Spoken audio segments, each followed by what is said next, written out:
Tigil. Hindi. Hindi ka pwedeng pumunta sa dentista dala ang mga candy. Oh, huwag mo akong tingnan. Nurse Tara ako. na. Hindi ko kaya, pero pasyente ka. Ano? Oh, ano ang gagawin ko sa Coke? Tama, ibubuhos ko ito sa mga IV bag. Walang makakahalata sa trick na ito. Ayan na, sana gumana ito.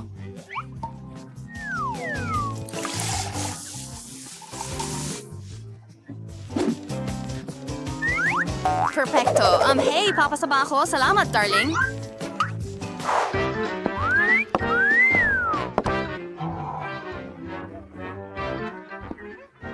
Oh, Diyos ko. Saan ka nakatingin? Astig. Huwag niyo akong pansinin, mga lalaki. Pwede bang mauna ako? Hello? Oh, salamat mga kaibigan. Paalam? Hello, Ginong Uy. Dentista. Handa na ako para sa pagsusuri. Oh, masakit ang ngipin ko?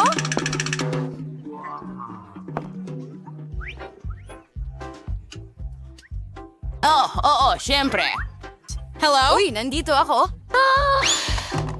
Gusto kong uminom ng Coke. Siguro makakatulong ito sa aking nervyos. Parang walang amoy mula sa bibig ko. Sige, maaari na tayong magsimula. Kumusta naman ang paghinga mo? Miss Annie? Sandali lang. Oh, sige. Yan ay Coke. Lumabas ka. Pasensya na. Kukunin ko ito. Ilalagay ko ito sa kahon. Ay, hindi. Hindi ko ibibigay ang mga paborito ko sa kahit sino. Pero, may naisip akong maganda. Bingo. Ipapakita ko sa iyo ngayon. Kailangan ko ng isang bote ng Sprite. At ibuhos natin ito sa lalagyan na ito. Tigil. Hindi mo pwedeng... Oh, nariyan ang doktor. Siyempre, tuloy ka. Kumusta? Magandang hapon, Miss Jill. Umupo ka. Sandali lang. Sige, meron akong oras para uminom ng Sprite. Ano yung tunog? Miss Jill, may iniinom ka ba? Huri, natapos ko na ito. Sigurado ka bang hindi ikaw? Oh, ang sarap niyan. Ano? Putulin kita. Kumakain ka ng marmalade. Umalis ka.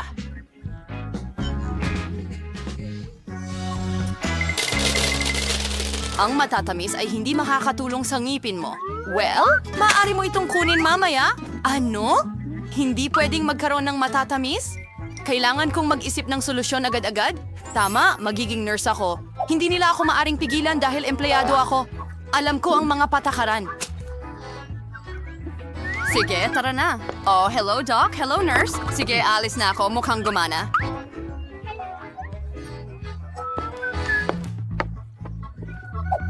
At pwede na tayong magsimula. Kailangan kong kainin ang lahat bago may kumuha. Oh, oo.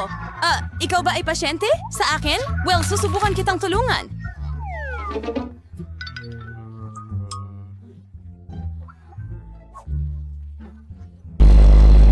Oh, pwede na yan. Kailangan ko siyang bigyan ng iniksyon. Ayos lang yon. Sino ka? Ano? Anong ginagawa mo? Oh, hindi ka makakatakas sa akin.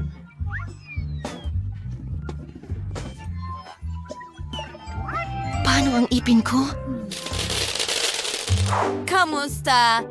Ay! Hindi ka pwedeng pumasok na may dalang candy. Kukunin ko ito. Ngayon, maaari ka nang dumaan. Pakiusap? Oh, ayan. Well, hindi ako pwedeng kumain ng mga sweets. Pero may ideya ako.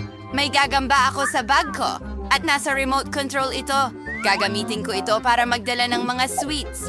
Oo, kapaki-pakinabang na bagay. Tara na, Carl. Hihihi. Oh, Apo! Hintay! May mali! Oh, naku, ano ito? Oh, may malalaking gagamba! Oh, pakiramdam ko hindi maganda!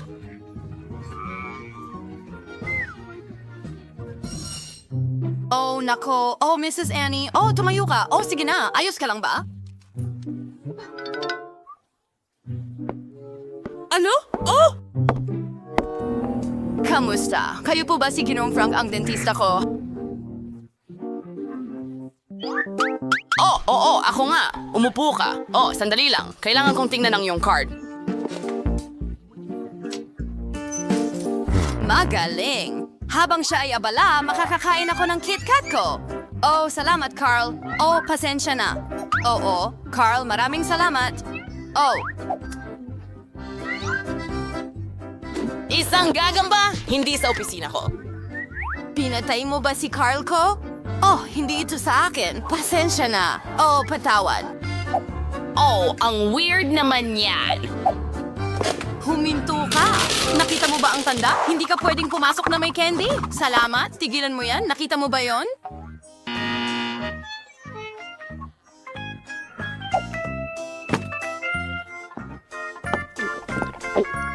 Tigil. Ay, hindi. Pagod na akong ipaliwanag ito sa lahat. Nakita kita. Sandali lang. May naisip akong baliw na ideya. Oh, nasaan ang mouthwash? Nilagay ko ito rito. Ha, hindi niya napansin. Gagawin ko na lahat ngayon. Kailangan ko ng bote. Ibubuhos ko lahat at konting Sprite. Guys, tingnan nyo. Ang astig!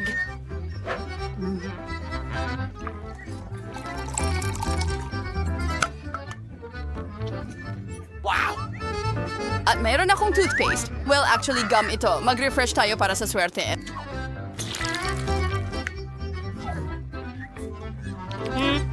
Hindi masama. Well, tara na. Tumayo ka lang. Ibigay mo sa akin ang mga candy. Mouthwash at toothpaste? Medyo kakaiba pero sige, pasok ka na.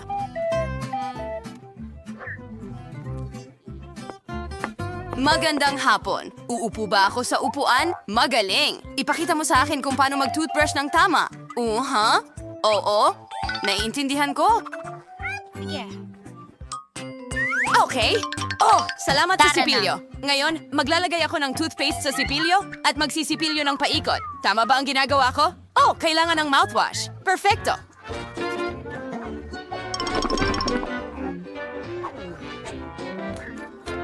Oo.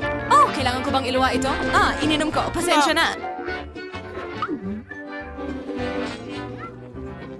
Ano? Hoy! Ano yan? Soda yan! Alisin mo! Oh, grabe. Girl? Papalapit na ang oras ng appointment mo? Ay, hindi. Natatakot ako. Pwede ka bang pumunta? Tara na! Maghintay. Kailangan kitang i-check para sa mga candy. Tsokolate ba yan? Oh, Diyos ko! Mas mabuti na iyan. Pasok ka na. Ay, hindi. Oh! Ano ang gagawin ko? Eksakto! Hindi ko naman dala ang oso ng walang dahilan. Kailangan natin itong gamitin ng lubos. Oh, sige! Oso, tulungan mo ako! Sana wala kang tutol. Aabalahin kita ng kaunti pero para sa ikabubuti ito. Sige? Oo. Parating na ako. Tigil! Hintuan. Sino yon? Ay, hindi! Ang oso ko! Ayoko pumunta nang wala siya. Sige, pumasok ka na. Tatahimik na lang ako. Diyos ko!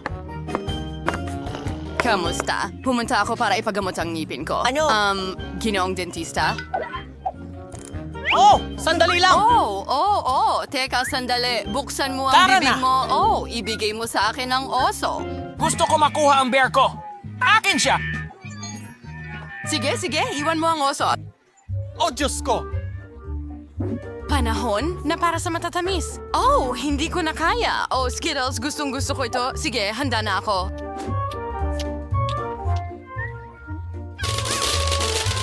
Hey! Tigil, ibigay mo sa akin ang candy at saka ka na makaalis. Naghihintay ako. Oh, hindi. Ayokong gawin yan. Oh, ano ang nandito? Tsokolate? Kukunin ko rin ito. Kaya, ano ito?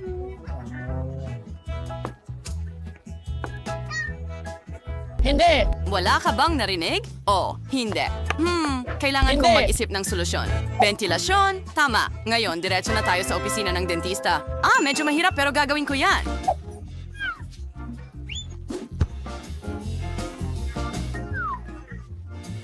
Ano? Ayan na. Nasaan ang doktor? Ay, hindi.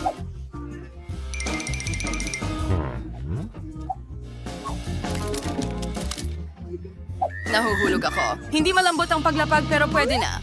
Doktor?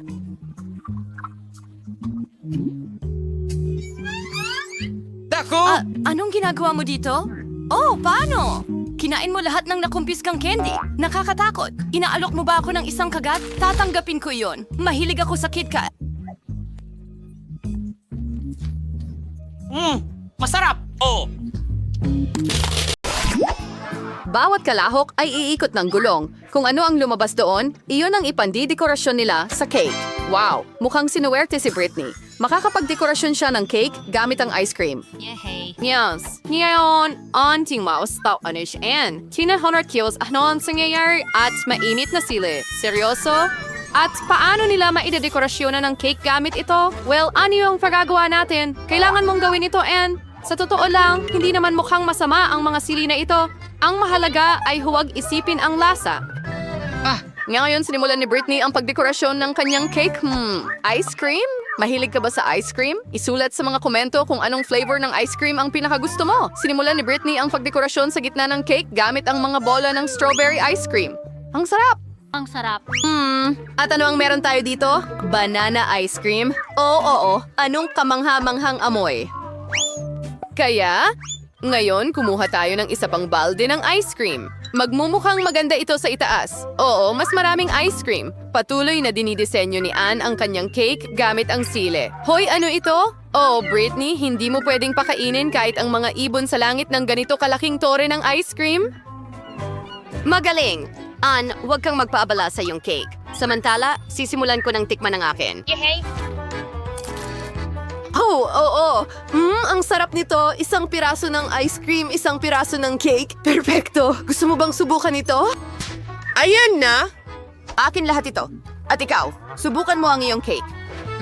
Ayos lang yan. Malaking bagay, isang cake na may sili. Siguradong hindi ito masama. Parang subukan natin ang isang piraso. Oo, hindi masama. Oo, ang anghang. Oo, hindi. Hindi ko kakainin ang ganitong cake. Hindi! Paglabag sa mga patakaran, hindi yan patas. Ngayon pipiliin namin ang iyong parusa. Ay, hindi! Oo. Tara na. Tabasco sauce, hindi maaari. Pero ang cake ni Anne ay maanghang na. Ngayon ay magiging mas maanghang pa. Kawawang Anne. At paano niya ito makakain ngayon? Wow, ang cake na ito ay talagang maanghang. Pero kailangan mo pa rin kainin ito. Magpakatatag ka, Anne. Kaya mo ito. Tara na.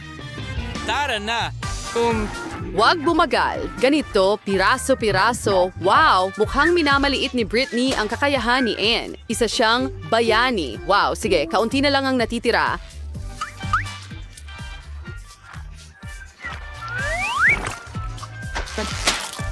Oh, nagawa niya talaga. Magaling, Anne. Oh, mukhang ang lahat ng maanghang na pagkain na ito ay nagpaparamdam sa kanya ng, oh, hindi. Nasusunog siya! Mag-ingat ka! Anong? Nakuha kita! Oh, hindi! Hindi ang cake ko! Oh, hindi!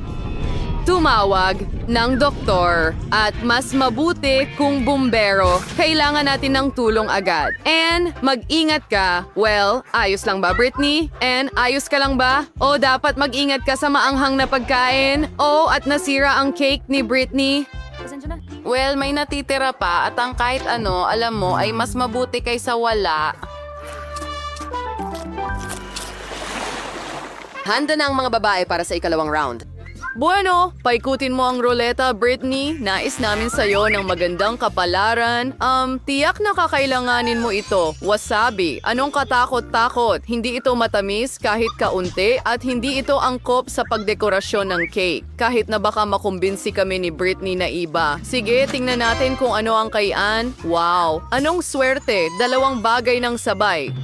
Mga tsokolate at Nutella. Ang sarap! Trauma. Oh, sige, Anne. Dapat ka na magsimula. Una, kunin natin ang Nutella. Ang sarap. Aba, paano ka makakatiis dito at hindi tikman ng kaunti? Ang tamis. Mukhang may ginagawa si Anne. Ano? Isang tagapagtayo? Ano ang ginagawa mo, Anne? Mukhang malinaw na ang lahat ngayon. Itatayo ni Anne ang kanyang dream cake gamit ang Nutella at candy bars. Maglagay tayo ng Nutella. Ngayon, dumaan tayo gamit ang roller para pantay ang pagkakalagay ng tsokolate. Magaling na trabaho. Ngayon, sukatin natin ang lahat gamit ang tape measure.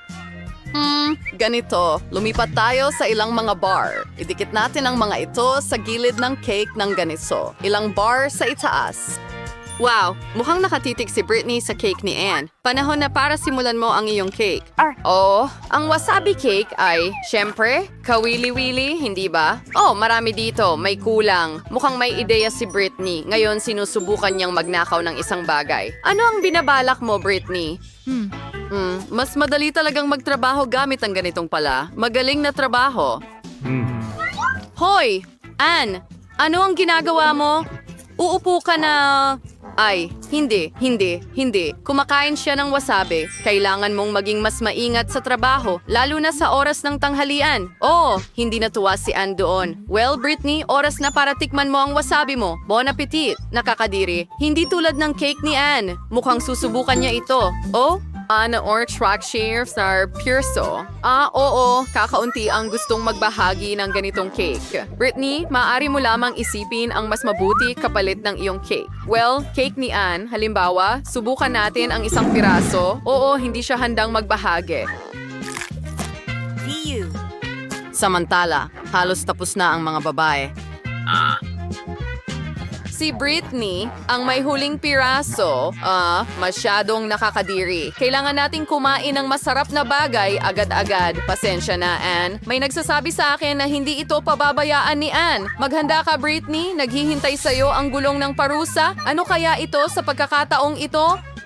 Hulaw, na itlog. Anong katakot-takot. Pero pwede pa ng mas malala. Talaga, baka kailangan lang ni Britney na magtiis at magpigil. Aray! Isang tamang-tama na tama sa mukha. Pero mukhang nagustuhan ni Anne. Wow.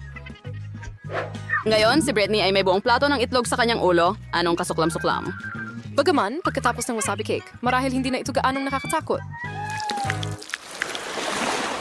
Kaya, pupunta tayo sa ikatlong round. Ano ang naghihintay sa mga babae sa pagkakataong ito?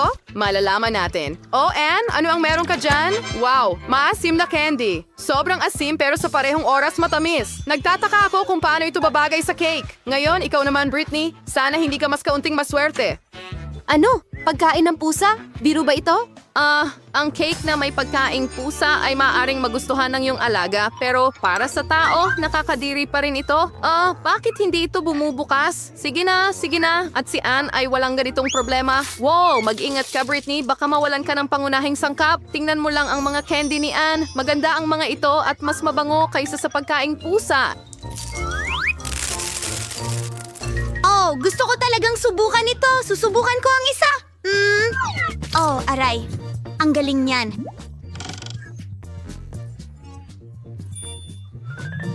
Gusto kong subukan ang isang bagay. Kahit amuyin ito. Oh, and oras na para palamutian ang cake gamit ang mga candy. Wow, tingnan mo lang ang mga matingkad na kulay na ito. Siguradong magiging napakasarap ng cake na ito. Super! Magaling, Anne! Ngayon, pwede mo na itong tikman. Uy, Britney, meron ka talagang sariling cake, ganyan. Hindi, Britney. Hindi ito gagana. Meron kang isang buong kahon ng pagkain. Kailangan mong ibuhos ang lahat. Mahusay! Oh, isang buong bunto ng pagkain ng pusa. Samantala, si Anne ay nag-i-enjoy sa kanyang cake. Sa bilis na ito, wala nang matitira. Kailangan mo na ring magsimulang kumain, Britney. Magsimula tayo sa isang piraso. Oh, napakapangit ng lasa. Hey, Kuting, paano ito nakarating dito? Gusto mo ba ng masarap na pagkain?